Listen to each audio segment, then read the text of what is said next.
पहले की बात है मित्र, महान कोसल राज्य पे रघुवंशी राजा दशरथ का शासन था। महातेजस्वी राजा दशरथ अपनी 3 रानियों के साथ राजधानी अयोध्या में रहते थे। हर सुख था उनके जीवन में, संतान सुख के अतिरिक्त। विधाता ने उन्हें संतान सुख से वंचित कर रखा था। इसके लिए उनके राजगुरु आचार्य वशिष्ठ ने पुत्रेष्टि यज्ञ की सलाह दी। पुत्रेष्टि यज्ञ के बाद राजा दशरथ को 4 बेटों का सुख मिला। कौशल्या के राम, कैकेयी के भरत और सुमित्रा के लक्ष्मण तथा शत्रुघ्न हुए। समय बीतने के साथ श्री राम का शौर्य और वीरता चारों ओर प्रसिद्ध हो गई। इसके बाद श्री राम और लक्ष्मण को महर्षि विश्वामित्र अपने साथ मिथिला ले गए, जहां राजा जनक ने अपनी पुत्री सीता के स्वयंवर का आयोजन किया था। राम सीता विवाह के साथ तो जैसे अयोध्या में सौभाग्य की वर्षा ही हो गई। लक्ष्मण, भरत, शत्रुघ्न तीनों का विवाह सीता की बहनों क्रमशः उर्मिला, मांडवी और श्रुतकीर्ति से हुआ। अयोध्या में इतनी प्रसन्नता कभी भी नहीं थी।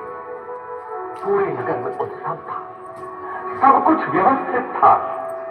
प्रजा राम को अयोध्या के होने वाले राजा के रूप में देखने लगी। राजा दशरथ भी वृद्ध हो चले थे, परंतु जीवन इतना ही सरल होता तो वो जीवन चक्र न कहलाता। सौभाग्य बीत चुका था और दुर्भाग्य ने अयोध्या के राजभवनों में करवट लेनी आरंभ की।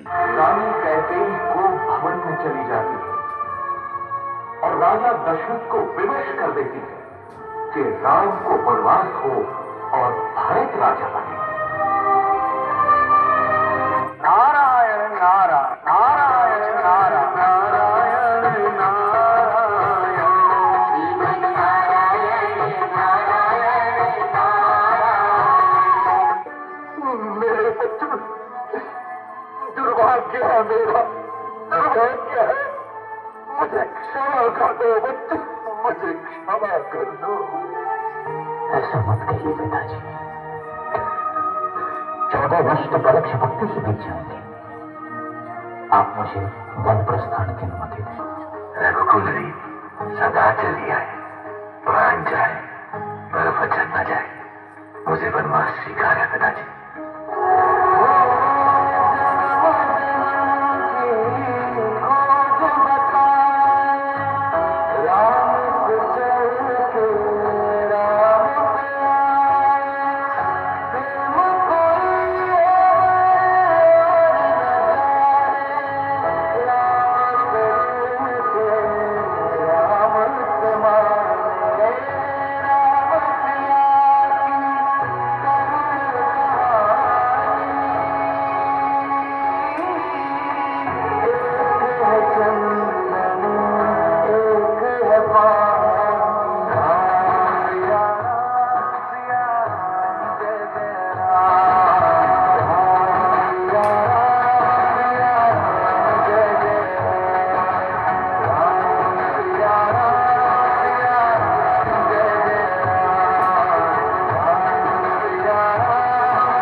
कितना सुंदर है ये वृक्ष।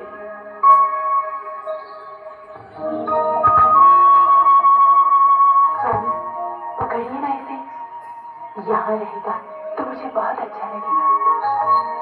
पकड़िए ना इसे, इसे मैं अयोध्या ले जाऊंगी। कितना अद्भुत है ये, लगता है जैसे स्वर्ण का बना है। जाइए ना स्वामी, मेरे लिए। ठीक है सीता। लक्ष्मण, मैं इसे पकड़ता हूं। यदि दूर गया तो यहां का ध्यान रखना।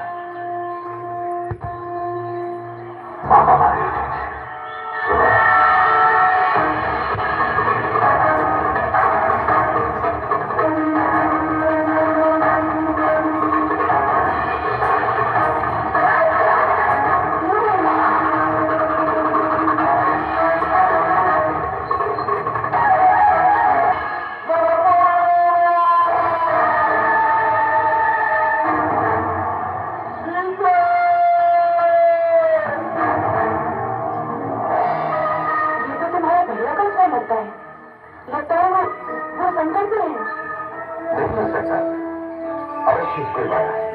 भाग अंदर चलिए।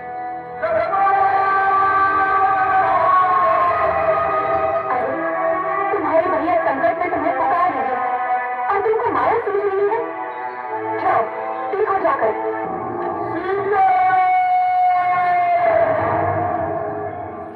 मैं चाहता हूं, लेकिन आपको सुरक्षित करके। भाभी, अब ये कोई मंत्र बात है, कुछ भी हो जाए आप इस रेखा से बाहर मत निकलिएगा। भिक्षाम देहि, भिक्षाम देहि, भिक्षाम देहि। सुखी रहो पुत्री, अकेली हो? नहीं ऋषिवर, मेरे पति और देवर आने ही वाले हैं। क्या साधु को भिक्षा मिलेगी पुत्री? अवश्य ऋषिवर।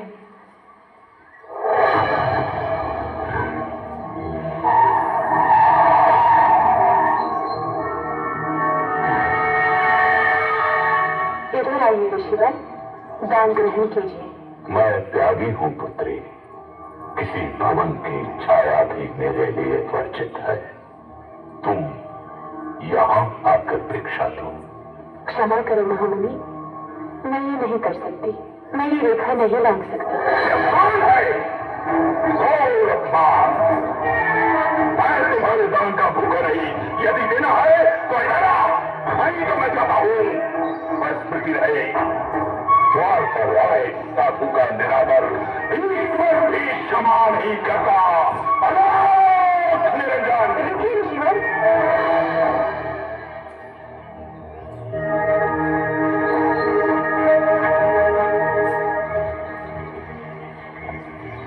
धन्य हो पुत्री, ईश्वर तुम्हें संसार की स्वामिनी बनाए।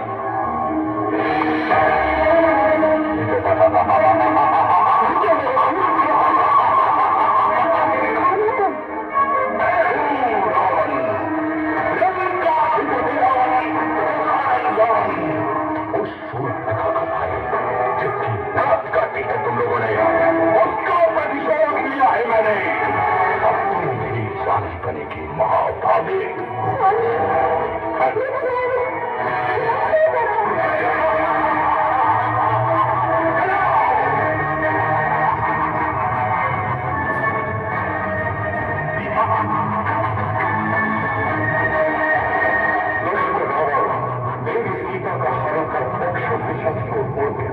परंतु आकाश मार्ग में भी उसके सामने महान रुकावट वृद्धराज जटायु।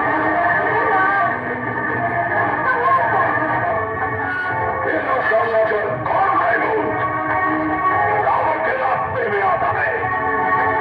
मृत्यु का भय नहीं है तुझे? मैं सिद्धों का राजा जटायु हूं। छोड़ दे ये बुत।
खोज के दौरान श्री राम और लक्ष्मण जी की भेंट ब्राह्मण का रूप धारण किए हुए हनुमान जी से होती है।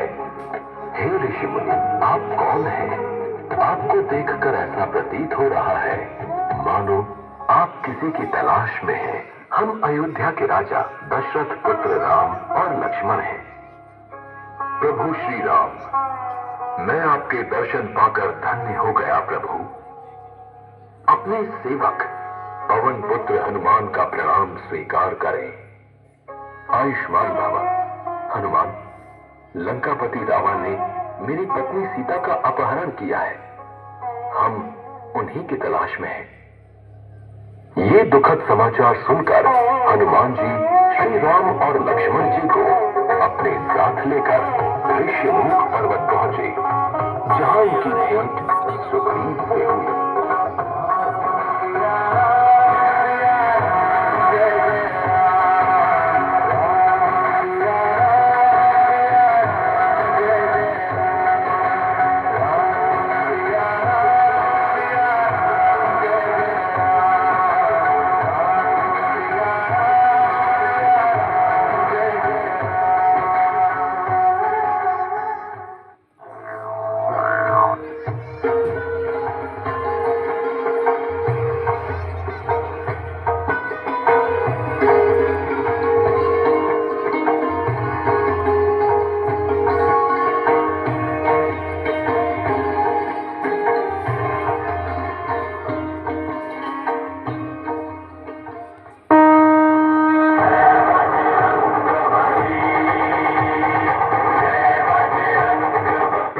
शुभ समाचार है, माता सीता का पता चल गया है।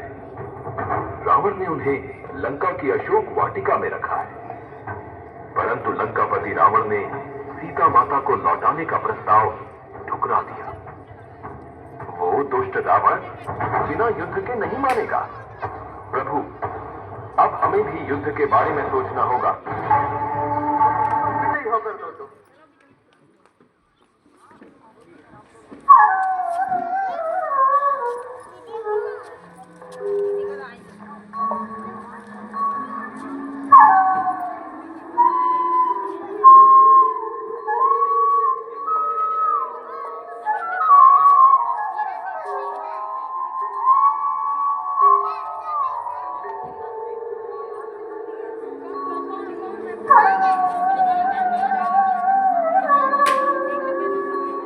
परिक्रमा श्री राम की करके लक्ष्मण ने लिया आशीर्वाद।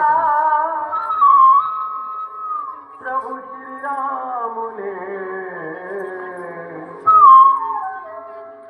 भैया के गले में माला दीदा।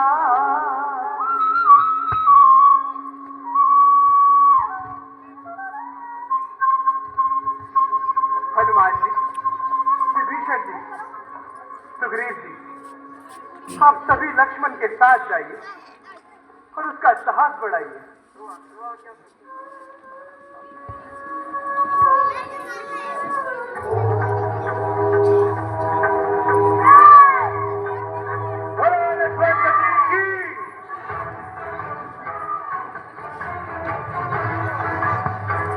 बच्चे ताली बजाते रहे।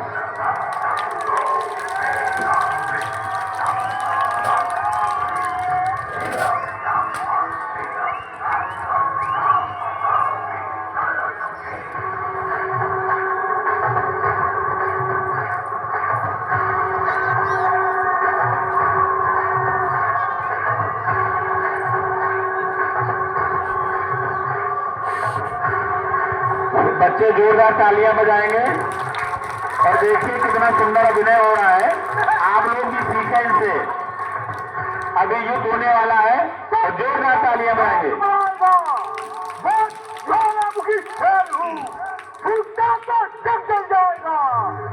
देखना है वही शक्तिशाली जग में जो नम्र भाव दिखलाता है, फलवादा करूं जो फलता है, नीचे को झुकता जाता है। मैं नाचो मैं ना कहती है तो सबके मन को भाती है। बकरी जो मैं करती है तो क्या मैं खून खाती है।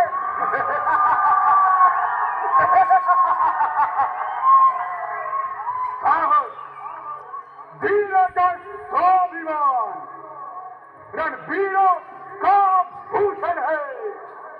शेरों जैसी गर्दन गर्दन सच्चाई का लक्षण है। मैं ना जो मैं ना करती है दुनिया में व्यर्थ जान गवाती है। बकरी गर्दन कटवाती है पर मैं कभी न जाती है। रस्सी हाथ को पकड़ पकड़ जब आग निकाली जाती है फिर उसी आग के यंत्रों से एक तार बना ली जाती है।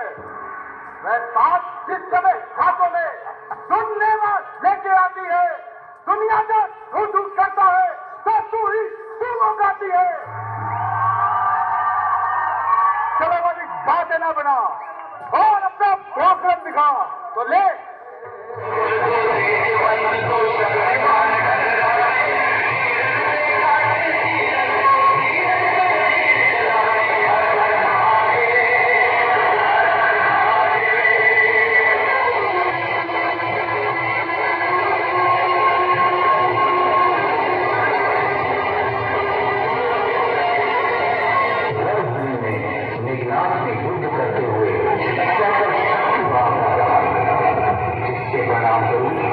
लक्ष्मण जी मूर्छित हो गए। श्री राम सारी सेना में शोक की लहर दौड़ गई।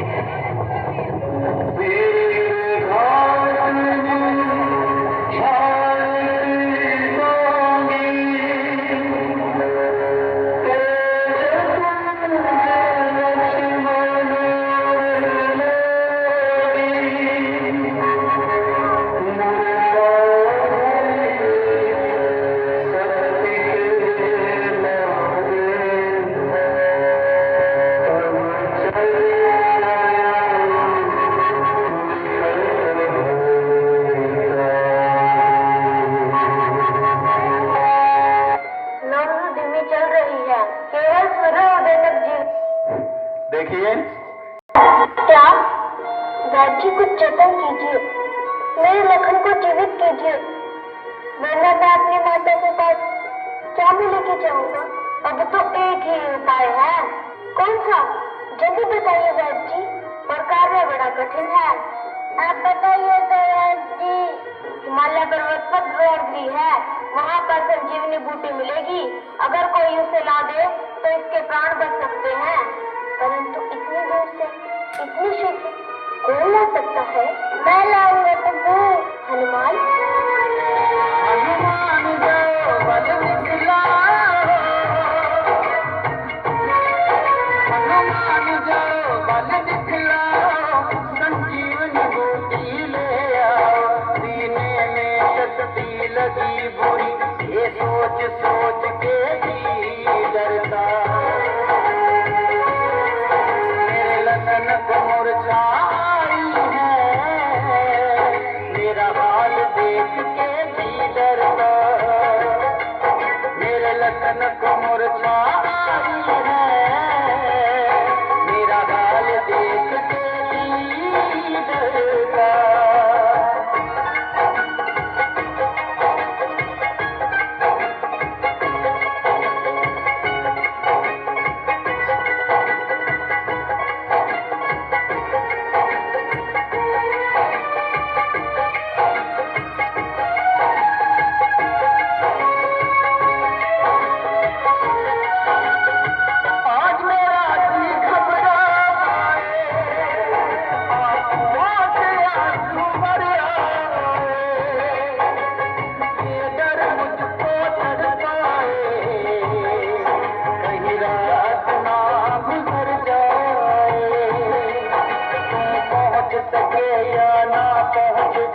सोच सोच के भी डरता। मेरे लखन को मुरझाई है, मेरा हाल देख के भी डरता। मेरे लखन को मुरझाई है, मेरा हाल देख के भी डरता।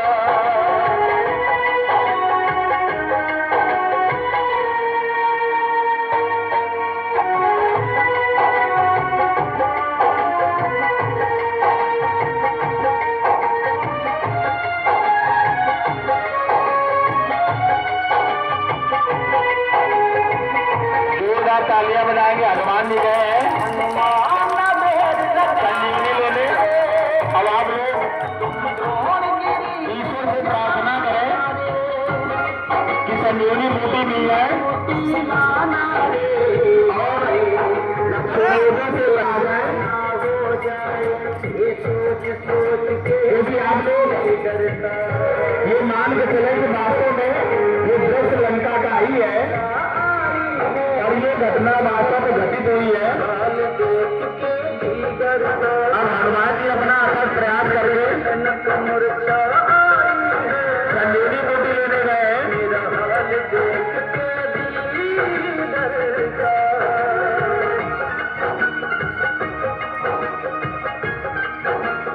इधर युद्ध स्थल पर राम जी व्याकुल है अपने भाई के प्रति, क्योंकि भ्रात प्रेम सबसे बड़ा प्रेम है।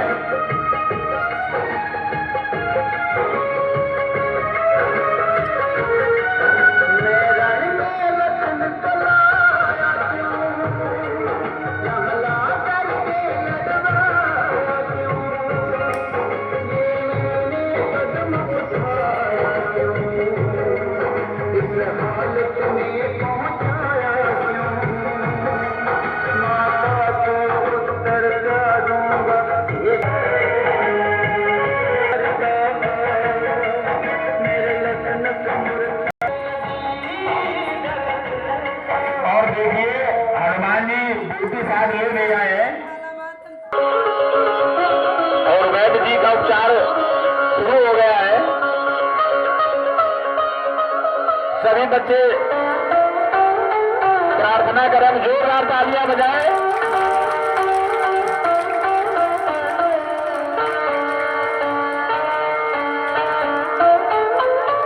अब देखिए लक्ष्मण जी की मूर्छा टूट चुकी है और ये हनुमान जी का ही प्रताप था जो इतने कम समय में हिमालय पर्वत से जाकर के और संजीवनी बूटी ले आए।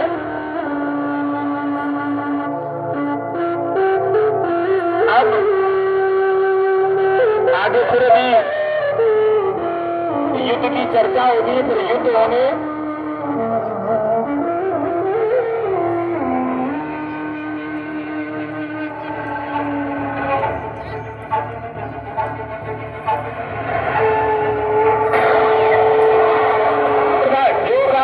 बजाएंगे और ये जो नाट्य मंच पर जो प्रदर्शन हो रहा है बच्चों के द्वारा, ये अंतिम स्टेज पे है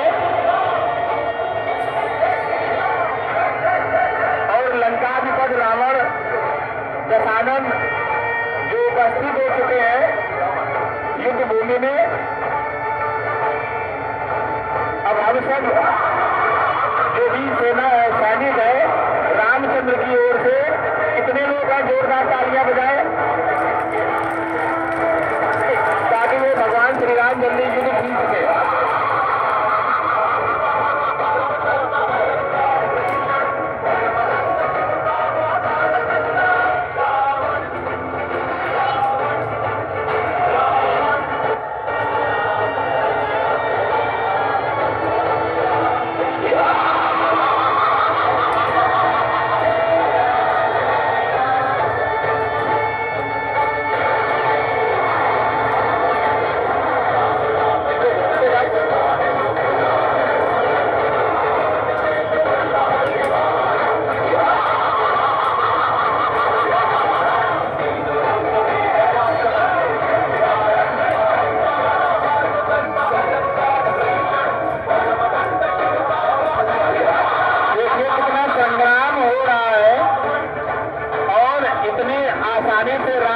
होने वाला नहीं है, किंतु इसी बीच मेघनाथ का वध हो जाता है। सावधान लंकापति रावण,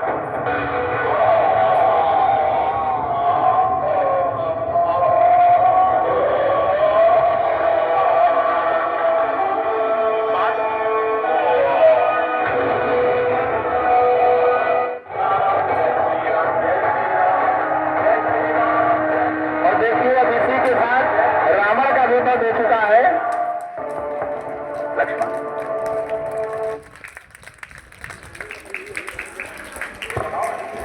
और संकोचित और अनुचित का भली भांति ज्ञान है। उसकी पराजित का कारण केवल अभिमान है, अहंकार है। ये अन्यथा संसार की कोई भी शक्ति रावण को पराजित नहीं कर सकती। एक सत्य बता दें, आप लोगों ने बचपन से आज तक अभी भी देखा, रावण जैसा विद्वान, रावण जैसा बलशाली, जिसने हिमालय पर्वत को उठा दिया, मेघनाद जैसा बलशाली, इनका भी अंत हुआ क्योंकि इनमें थोड़ा सा अनैतिकता थी। इन्होंने धर्म का मार्ग अपनाया तो, लेकिन जितना इन्होंने धर्म का पालन किया उससे कहीं भी ज्यादा धर्म को इन्होंने नुकसान भी पहुंचाया। आज हम लोग देख रहे हैं कि हम अपने कर्म के मार्ग से अगर विलग होते हैं, कोई संदेह है तो तुम स्वयं जाओ और रावण के मुख से ज्ञान की बातें सुनो।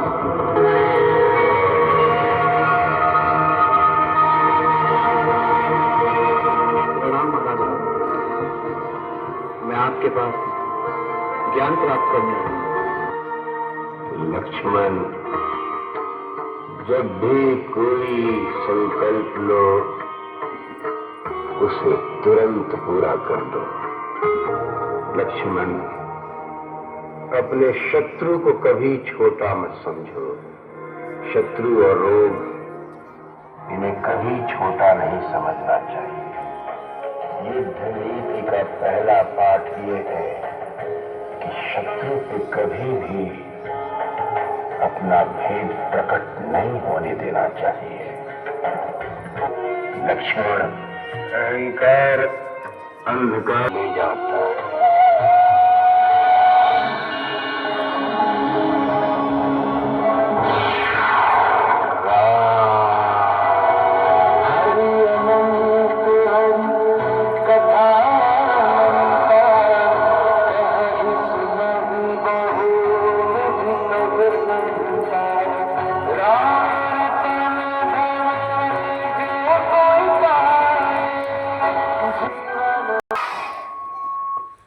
आपने भी इस एक्ट में छोटी सी चीज हो सकता है न नोटिस की हो, हम आपको बता दें,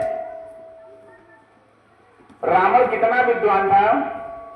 अभी आपने देखा, भगवान श्री राम वो जानते थे कि हम ईश्वर हैं, फिर भी अपने अनुज को रावण के पास भेजा, और सिर्फ इसलिए भेजा कि रावण जैसा विद्वान इस सृष्टि में कोई है नहीं। तो रावण के समक्ष जब लक्ष्मण को भेजा गया कि आप जाएं उनसे ज्ञानार्जन करें, लक्ष्मण स्वभाव से